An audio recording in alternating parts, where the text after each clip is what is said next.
The corridors behind the food hall were narrow and dim. Pipes lined the walls, steam hissed from broken vents, and the floor was damp with leaks from the higher levels. Myra walked quickly, her steps steady though her heart beat fast. She held her apron close, the stolen bread pressing against her side. The cloaked figure followed silently, his golden eyes watching every turn. Few people came to these service tunnels. Workers used them to carry supplies, but no one of power would bother walking here. The air smelled of rust and oil, a sharp contrast to the bright markets above. Myra moved with certainty, as though she had traveled these paths countless times. She glanced back only once, checking that her strange companion still followed. "You have not told me your name," she said softly. The cloaked figure's voice was calm. "Names are less important than truth. Lead me to your people. That will tell me who you are." Myra said nothing more. She turned down another passage, then another, until the walls widened into a forgotten cargo bay. The great doors were sealed long ago, and dust covered the corners. Yet in the shadows, signs of life appeared. A lantern burned faintly near the wall. Old blankets formed beds on the ground. Wooden crates served as tables. And in the silence, the sound of breathing and quiet murmurs filled the space. Myra stepped forward, her voice gentle. "It is me. I have food." From the shadows, faces appeared. Children, thin and wide-eyed, ran toward her. Their hands reached for her apron, and she knelt quickly to give them pieces of bread. They laughed softly as they ate, joy lighting their pale faces. Behind them came older men and women, their shoulders bent from hard labor, their clothes patched and worn. They greeted Myra with tired smiles, thankful for her return. The cloaked figure watched closely. He saw not thieves or beggars, but people holding to life with quiet strength. Though their space was poor, they had arranged it with care. A corner was kept clean for cooking, another for sleeping, and one for tools. Broken machines had been taken apart, their pieces neatly stacked. Even in hardship, they kept order. An older woman approached Myra, her voice warm but weary. "You should not risk so much. If they catch you, you will be sent away." "I cannot stop," Myra answered firmly. "We cannot survive without it." The woman sighed, but her eyes softened with pride. "You are brave, child." Only then did the people notice the cloaked stranger. They froze, fear flashing across their faces. A man stepped forward, holding a metal rod as if ready to defend the others. "Who is this?" he demanded. "Why bring him here?" Myra raised her hand quickly. "Do not fear. He saw me take bread. He asked me to bring him. I do not think he means harm." The man's eyes narrowed. "No one comes here without reason. Why do you?" The cloaked figure lowered his hood slightly. Golden eyes gleamed in the dim light. "I came to see truth. And I have seen it." The man's grip tightened on the rod, but he said nothing. The others whispered quietly among themselves. Myra looked at her companion, then stepped closer to him, her voice steady. "They deserve to be heard," she said. "No one listens. No one cares. But you have seen them now. Will you walk away?" The figure studied her. The weight of her words was heavy, not because of anger but because of hope. She was not only asking him for help, she was testing if he was like all the others who looked away. Instead of answering, he turned to the people. "Why do you stay in shadows? Why not speak to the council of rulers? Why not demand your place among the others?" The older woman shook her head. "We tried once. They called us unfit.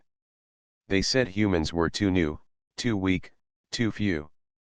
Since then we are given work but not respect. If we raise our voices, we risk losing even the little we have." A silence followed. The children ate their bread, unaware of the weight of the moment.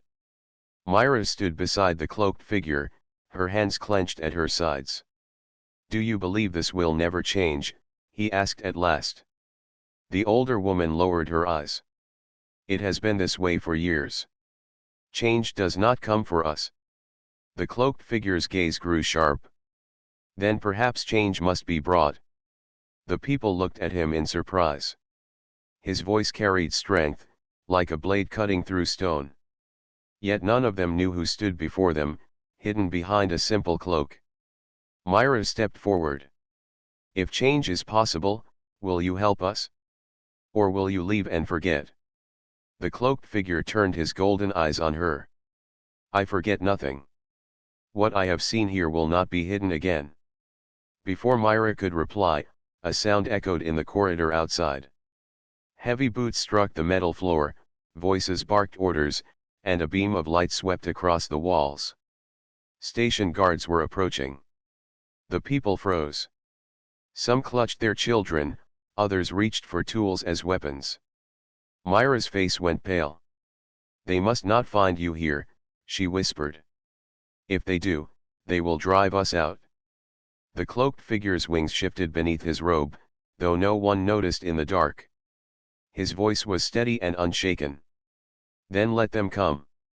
Tonight the shadows will no longer hide the truth." The boots grew louder, the lantern shook, and fear filled the air. Yet for the first time, Myra felt something stronger than fear.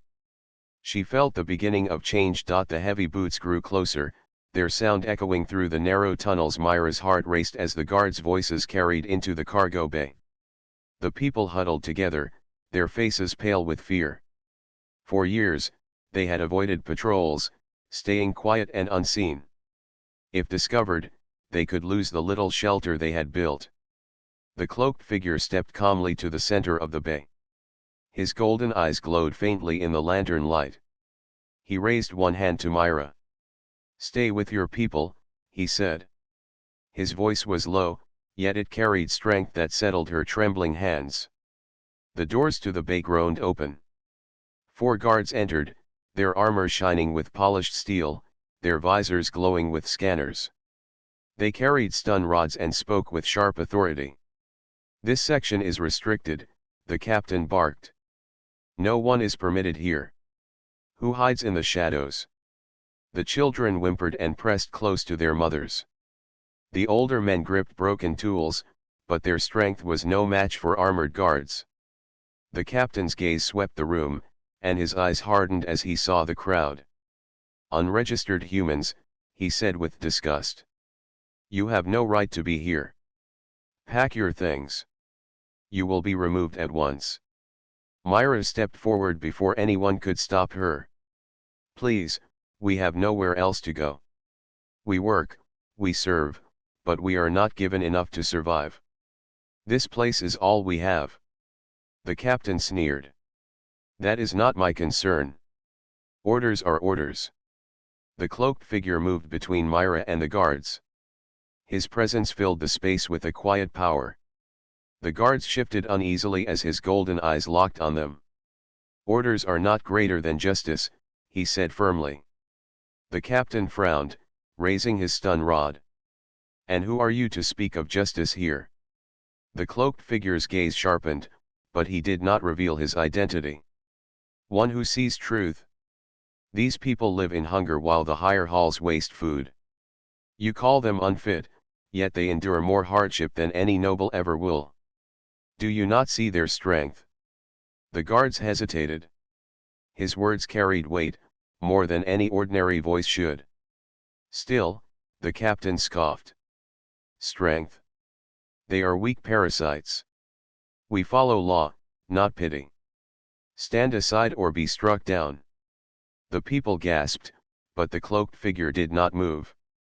Instead, his wings shifted slightly beneath his robe, unseen by the guards but ready to unfold if needed. "You strike them, you strike me," he said. The tension grew heavy. The guards exchanged uncertain glances. Something in the figure's eyes held them back. The captain tightened his grip on the stun rod, but before he could act, a sound filled the bay. It was faint at first, like a whisper carried on the walls. Then it grew stronger, echoing through the metal corridors. It was not the voice of the guards, nor the cry of the people. It was something older, deeper, as if the station itself remembered a forgotten past. Myra froze, her eyes wide. "Do you hear it?" she whispered. The others nodded in fear. The guards looked around nervously, their scanners blinking with strange signals. The cloaked figure lifted his head. He recognized the echo. It was not sound alone, but memory carried through the ancient metal of the station. The voice spoke in a language long forgotten, yet its meaning was clear to those who listened with their hearts. It spoke of guardians who once walked these halls, of promises made to protect all who dwelled within, and of a beacon that had been silenced when darkness fell across the stars. The children clutched their mothers, but instead of crying, they listened in awe. The older woman who had spoken earlier fell to her knees, tears in her eyes. "It is the station itself," she whispered. "It remembers us." The cloaked figure's eyes narrowed.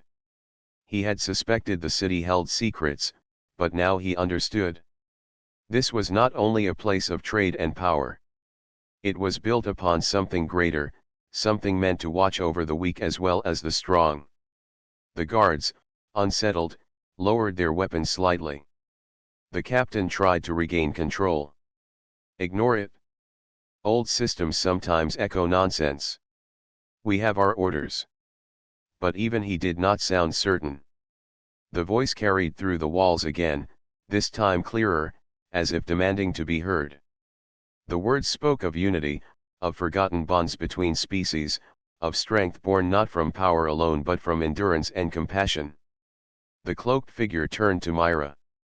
"Do you see? The station itself gives voice to your struggle. You are not hidden. You are part of this place, as much as any ruler above." Myra's eyes shone with determination. "Then we must not hide any more." She turned to the people, lifting her voice. "We have lived in shadows because they told us we were weak. But the station remembers. It calls us strong. We cannot stay silent." The people stirred. Fear still weighed on them, but hope flickered in their eyes. For the first time, they felt the walls themselves were on their side. The cloaked figure faced the guards once more. His golden eyes blazed with quiet fire. "You see now. These humans are not parasites. They are survivors. They are the echo of the promise your city was built upon. You may force them from here, but you cannot silence what has been awakened tonight." The guards shifted uncomfortably. The captain's hand trembled slightly as he lowered his weapon.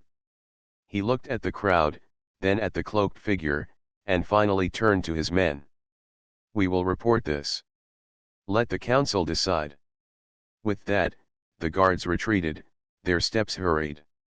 The heavy doors shut behind them, leaving the cargo bay filled with tense silence. The people turned to Myra, then to the cloaked figure. Whispers spread quickly. Some called it a miracle, others a sign. Myra's hands shook, but her heart burned with new strength. "What happens now?" she asked quietly. The cloaked figure looked at her, his golden eyes glowing in the lantern light. "Now the truth rises. The voices of the past have spoken, and the rulers above can no longer pretend they do not hear." The lantern flickered, shadows dancing on the walls. In the silence that followed, every heart in the room beat with the same thought. The time of hiding was ending. The cargo bay felt strangely quiet after the guards left. The people gathered close together, whispering about the strange voice that had filled the walls. Some believed it was an old machine, others thought it was the spirit of the station itself. Whatever it was, it had given them courage. For the first time, they felt their suffering had been seen. Myra stood near the cloaked figure, her hands still trembling from the encounter. She looked at him with searching eyes. "Who are you really?" she asked. The figure did not answer at once. He turned his gaze toward the old metal ceiling, as if listening to something far beyond. Then his voice came steady and calm. "A name may come later. What matters now is that the truth has begun to rise. Tonight was only the beginning. Before Myra could reply, the lantern flickered. A low hum rolled through the floor. The people gasped as light spread along the old walls, tracing glowing lines across the rusted surface. The forgotten cargo bay shone like a chamber awakening after long sleep. The children pointed with wide eyes while the elders stepped back in awe. A circle of light formed in the center of the room. Slowly, an image appeared. It was not solid, but a projection made of pale blue light. The shape was tall, graceful, and not of any species known on the station. Its face was long, with eyes that shone like stars, and its body seemed woven of light itself. The people cried out in fear and wonder. Myra took a step back, but the cloaked figure raised his hand. Do not fear. This is no enemy. This is what the station has hidden for ages. The image lifted its head. Its voice was clear, not mechanical, but filled with calm wisdom. You who walk these forgotten halls, hear me. I am the guardian of this station, left behind by those who built it long before your kind arrived. This place was made to watch over many worlds, to protect life when darkness came. But the guardians fell, and the beacon of unity was silenced. Until now. The words hung in the air. Myra's mouth parted in astonishment. A guardian, she whispered. The figure's eyes softened. He had guessed something great was hidden in the station, but even he did not expect to witness this. The projection continued, its gaze sweeping across the gathered humans. You live in hunger and shadow, yet you endure. Your strength is not in weapons, but in spirit. You rise even when pushed down. That is why the beacon stirs again. It answers not the powerful who feast above, but you who suffer below. The people listened in silence. The old woman's eyes filled with tears. So we were not forgotten. The guardian bowed its head. Never forgotten. The beacon was waiting for a voice strong enough to awaken it. Tonight, your voice reached me. Myra stepped forward, her heart pounding. If you are a guardian, why did you not speak sooner? Why let us suffer in silence? The image dimmed slightly, as though saddened. I was bound by the silence of the beacon. Without a call of true courage, I could not awaken. Now that courage has been shown, I can speak once more. But my strength is limited. The great enemy who destroyed my kind still lingers beyond the stars. They are called the Devourers, and they do not rest. The crowd murmured in fear. The Devourers were a name few had heard, yet the sound of it filled the air with unease. The cloaked figure raised his voice. If this enemy still exists, then the station must prepare. The council above has ignored the weak for too long. But now they must listen. This truth cannot be hidden. The guardian's light flickered again. I cannot command the council, but I can give a choice. If you awaken the beacon fully, its call will spread across the stars. Allies may answer, but so will enemies. The Devourers will hear it. You must decide if you wish to remain hidden or if you will stand and face what comes. The people fell into silence. The choice weighed heavily upon them. To stay hidden meant survival for now, but continued hunger and neglect. To awaken the beacon meant danger, but also the chance for freedom and dignity. Myra looked around at her people. She saw tired faces, thin bodies, but also eyes that still burned with life. She thought of the children eating stolen bread, of the elders still working despite weakness. Her voice trembled but did not falter. We cannot live in shadows forever. If danger comes, we will face it together. But let the stars know that we are here. Her words stirred the crowd. Some nodded, others whispered agreement. For years they had endured quietly, but now courage spread like fire among them. The cloaked figure watched with pride. Myra had spoken not for herself, but for all of them. The guardian's image bowed in respect. Then the beacon shall rise once more. I will prepare its light, but the choice to carry it forward will rest in your hands.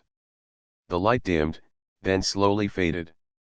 The walls grew dark again, leaving only the lantern's glow. But in every heart, the memory of the guardian's words burned bright. Myra turned to the cloaked figure. The council must hear this. They cannot deny it. He gave a slow nod. Yes.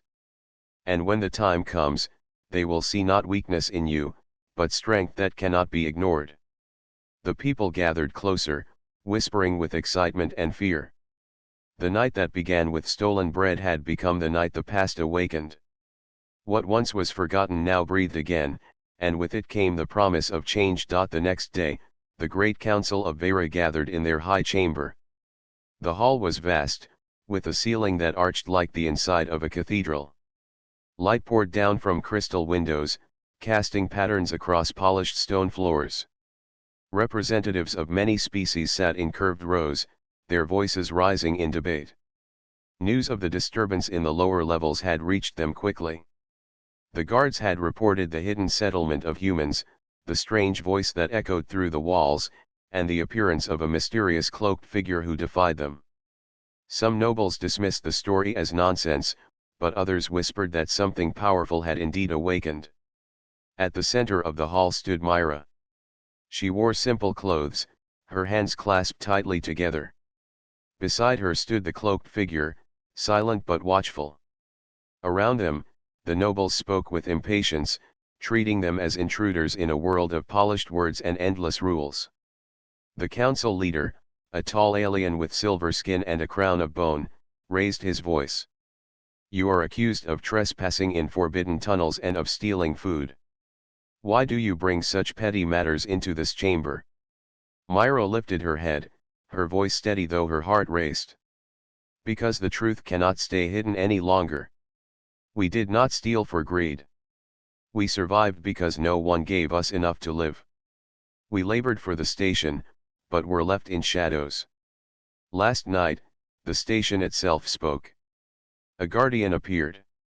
It told us this place was built to protect all life, not just those above. You cannot deny it. The chamber filled with laughter and scoffs. Some nobles shook their heads, others muttered insults. A child's tale, one said. Old echoes in broken walls, said another. But the cloaked figure stepped forward. His golden eyes shone from beneath his hood, silencing the noise. I was there, he said firmly. I saw it. The guardian spoke of a beacon meant to unite the stars. It warned of an enemy called the Devourers. The choice is before you. Will you awaken the beacon, or will you remain blind until destruction falls upon you? The nobles shifted uneasily. The power in his voice was undeniable. Still, many resisted. A representative with blue scales hissed, if what you say is true, then awakening the beacon will only draw danger to us. Why risk our peace for the sake of humans hiding in tunnels? Another, with a long feathered crest, added, humans are too few, too weak. Why should their voice awaken an ancient weapon? They are not fit to lead such matters. Myra's face flushed, but she did not lower her head. You call us weak, but you have not seen us endure hunger and cold without surrender.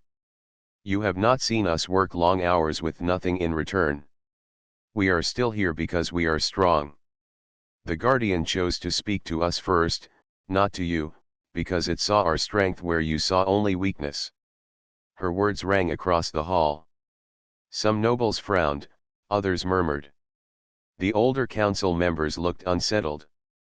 For years they had dismissed humans as insignificant, yet here was one standing proudly before them, carrying the voice of an ancient guardian.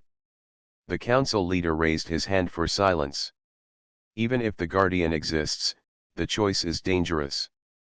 If we awaken the beacon, we may bring allies, but we may also bring the Devourers. Can humanity bear such risk? Can your kind face what even ancient guardians could not? The cloaked figure turned, drawing back his hood at last. Gasps filled the chamber as the Dragon Emperor revealed himself. His bronze scales shone like fire, his golden eyes burned with authority, and his wings spread slightly behind him. The council bowed instinctively, fear and respect mixing in their faces. The emperor's voice thundered through the chamber. You question if humans can face the storm. I tell you this. I walked among them in secret. I saw children laugh with bread though they were hungry. I saw workers build from scraps though their bodies were weak. I saw a young woman stand with courage when others trembled. Do not call them weak. They carry strength you do not understand. The hall fell silent. No one dared interrupt. The emperor's presence filled every corner, pressing on every heart. The beacon will be awakened, he declared. If the devourers come, then we shall face them together. If allies answer, then we shall join them. But humanity will no longer be ignored. The shadows they endured will become the light that guides us all. The nobles looked at one another. Some were still afraid, others secretly inspired. The council leader lowered his head, unable to oppose the emperor's will. Then it shall be so, he said reluctantly. The beacon will rise again. Myra's heart leapt. She turned to the emperor, her eyes shining. You will truly do this? For us. The dragon emperor nodded slowly. Not only for you, Myra. For all who live under this crown of stars. But it was you who revealed the truth. It was you who spoke when silence was safer. Remember that. The council chamber buzzed with restless voices, but the decision had been made. The beacon would be awakened. Across the galaxy, signals would be sent, and answers would come. Some would be friends, others foes. Yet for the first time, humanity was not voiceless. They had spoken, and the stars would hear. When the council adjourned, Myra walked beside the emperor. Her steps were lighter than they had ever been, though she knew the road ahead was filled with danger. The tunnels would no longer be hidden. The people would no longer be ignored. The choice had been made. The decision had been made. The beacon would be awakened. The council announced it with careful words, but the truth spread quickly across the station.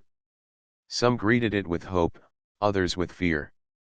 Rumors filled the markets and the docks. Merchants spoke of ancient wars. Workers whispered of strange enemies among the stars. And in the tunnels where humans had lived in silence, people gathered with new pride. Myra stood at the center of her community. For the first time, she did not feel like a servant hiding scraps. She felt like a voice that had been heard. The children looked at her with wide eyes, the elders with quiet respect. Even those who once doubted now carried themselves with dignity. Their hunger was still real, but their spirit was different. The Dragon Emperor moved swiftly. He did not wait for the council to waste weeks in endless argument. He commanded engineers to uncover the ancient core of the station, the place where the beacon's power still slept. Workers cleared old passages, machines were restarted, and guards stood watch. The project became the center of the station's life. Myra was brought to see it. When she entered the chamber, her breath caught. The beacon was a great pillar of crystal and metal, rising higher than a tower. Its surface was carved with patterns that glowed faintly, as if remembering the light it once carried. Around it, cables and conduits stretched like veins waiting for blood. The emperor stood at her side. His bronze scales shone in the glow of the pillar. This is the heart of Vera, he said. When it awakens, its call will reach across the stars. Many will hear. Some will come as allies, others as enemies. But it must be done. Myra touched the cool surface of the beacon. Will it listen to us? She asked. The emperor nodded. The guardian chose you. That means your voice has already been heard. When the beacon rises, it will remember that. The engineers worked day and night. Each spark of energy made the beacon's glow brighter. Each piece repaired brought it closer to life. The people of the station gathered outside the chamber, waiting for the moment that would change their future. But fear also grew. Some nobles whispered that the emperor was reckless. Merchants feared the devourers would come and destroy trade. Others said humanity should remain hidden, too fragile to stand in the light. Still, the work continued, driven by the emperor's will and Myra's courage. On the day of awakening, the chamber was filled with people. Nobles, workers, aliens from distant species, and humans from the tunnels all gathered. The council sat in silence, their faces stern. The emperor stood before the beacon, his wings partly spread, his golden eyes fixed on the crowd. "Today," he said, "we end silence. For too long we believed peace could be found in shadows. But shadows only weaken the spirit. Humanity has shown us endurance, and through them the beacon has called. Tonight we answer. We rise together, or we fall alone." The crowd listened, breathless. Myra stepped forward. Her voice shook at first, but then grew steady. "We were forgotten. We were called weak. Yet we survived when no one cared for us. The Guardian spoke because it saw strength in us. Now I say this, we are not weak. We will not hide. Let the beacon rise, and let the stars know that humanity stands." A murmur spread through the chamber. Some nodded with pride, others looked uneasy. But the engineers did not wait. At the Emperor's command, they activated the final sequence. The floor trembled. The beacon pulsed with light. Lines of fire spread up its surface, glowing brighter with each beat. The air hummed with energy so strong it made hearts race. A deep sound filled the chamber, like the voice of the station itself awakening after centuries of sleep. Then the beacon shone. A pillar of light burst upward, piercing the ceiling and racing into the sky. It pierced the station's dome, stretched into space, and spread across the stars like a wave. Every ship in orbit saw it. Every sensor in the sector caught its signal. Across distant systems, the call of Vera echoed. The people shielded their eyes, awestruck. Some wept, others cheered. Myra stood frozen, tears running down her cheeks, as if she had seen her people's soul rise into the heavens. When the light softened, the beacon still glowed, its steady pulse filling the chamber with warmth. The Emperor raised his wings high. "The message is sent. The galaxy will answer. Whatever comes, we will face it together." But even as the crowd cheered, the Guardian's words echoed in Myra's mind. The Devourers would also hear. Somewhere in the endless dark, ancient enemies would awaken. The beacon was both a promise and a challenge. That night, in the tunnels, humans no longer ate in silence. They sang songs of their home world and of the stars. The children danced, and the elders told stories with pride. The beacon had not only awakened in the sky, it had awakened in their hearts. And far above the station, in the quiet sea of space, signals already began to stir. Some came from distant friends, curious and hopeful. Others carried darker tones, like whispers of thunder before a storm. The call had gone out. The answer was coming. The beacon's light spread across the stars for 3 long days. Its steady pulse could be seen from every window on the station. Ships that traveled near Vera slowed to watch the shining tower, while merchants whispered about its meaning. To some, it was a promise of hope. To others, it was a warning of danger.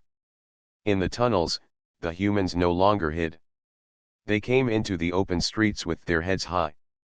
The guards who once chased them now stepped aside, unsure of their place in this new order.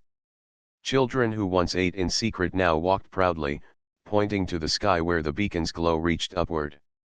Myra watched them with quiet joy. She had never seen her people stand so tall. The Dragon Emperor remained in the chamber of the beacon. He stood before its glowing heart, wings folded, eyes fixed on the endless dark beyond. He knew the signal had traveled far. He knew someone, somewhere, would answer. The question was who? On the 4th day, the first reply arrived. At dawn, the station's long-range sensors caught a signal unlike any seen before. It was strong, rhythmic, and filled with strange patterns of light. The engineers worked quickly to decode it, and soon the council chamber was filled with the projection of a ship. It was vast and shaped like a great bird in flight, its wings stretching wider than whole districts of Vera. A voice came through, clear and solemn. "We are the children of Oran. Long ago, we stood beside the guardians before the devourers came. We thought all others had fallen. Now we see your beacon, and we know the fire has not died. We come to stand with you." The council gasped. Some nobles wept, realizing legends were true. Others feared what such an alliance might bring. But Myra's eyes shone with wonder. Humanity was no longer alone. Across the stars, allies were rising. Yet even as hope spread, a darker reply followed. Later that same day, another signal struck the station, this one harsh and cold. The image that appeared was not a ship but a cloud of shadows twisting in space. No face appeared, only a voice like stone grinding against stone. "We are the devourers. We hear your call. We remember the guardians, and we remember the war.